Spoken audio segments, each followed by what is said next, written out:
जिंदगी में हर इंसान को कभी न कभी आजमाइशों का सामना जरूर करना पड़ता है। कभी गुर्बत में, कभी बीमारी में, कभी नाकामी में और कभी अपने ही लोगों का रवैया दिल को तोड़ देता है।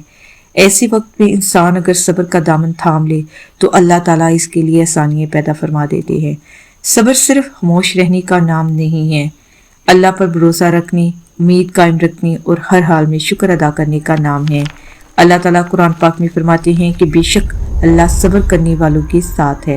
ये एक ऐसी खुशखबरी है जो टूटे हुए दिल को सुकून देती है। जो बंदा सब्र करता है तो अल्लाह इसके हर आह को सुनता है, हर आंसू को देखता है और इसके लिए वो रास्ते खोल देता है जिनका वो तसव्वुर भी नहीं कर सकता। सब्र करने वाला इंसान कभी कमजोर नहीं होता, बल्कि वो अंदर से बहुत मजबूत होता है। दुनिया की तकलीफें वक्ती होती हैं, मगर सब्र का इनाम हमेशा के लिए होता है। बाज़ औक़ात इंसान जल्दी में गलत फैसले कर लेता है, लेकिन जो शख्स सब्र करता है अल्लाह इसे बेहतरीन वक्त पर बेहतरीन चीज अता फरमाता है। हजरत अयूब अलैहिस्सलाम की जिंदगी सब्र की सबसे खूबसूरत मिसाल है। उन्होंने शदीद बीमारी, माल की कमी और औलाद के गम के बावजूद अल्लाह का शुक्र अदा किया।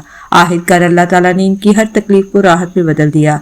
इससे हमें ये सबक मिलता है कि मुश्किल वक्त हमेशा नहीं रहता, लेकिन सब्र करने वालों का अजर हमेशा बाकी रहता है। आज अगर आप किसी परेशानी में हैं, लोग आपको नहीं समझते, दुआएं कबूल होती हुई नजर नहीं आती या जिंदगी बेरंग लगती है, तो याद रखें अल्लाह आपको भूला नहीं।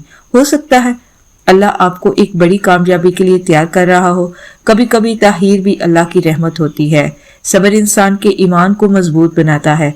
जो शख्स हर हाल में अल्हम्दुलिल्लाह कहता है, अल्लाह इसके दिल को सुकून अता फरमाता है। दुनिया के लोग शायद आपकी तकलीफ को ना समझ सके, मगर अल्लाह आपके दिल का हाल जानता है। याद रखें, रात जितनी भी अंधेरी हो, सुबह जरूर आती है। इसी तरह मुश्किल वक्त के बाद आसानी जरूर आती है। बस अपने रब पर यकीन रखें, नमाज कायम रखें, दुआ करते रहें और सब्र का दामन कभी ना छोड़े, क्योंकि अल्लाह के हाथ सब्र करने वालों के लिए बेशुमार इनामात है जो दुनिया से बेहतर और हमेशा रहने वाले हैं।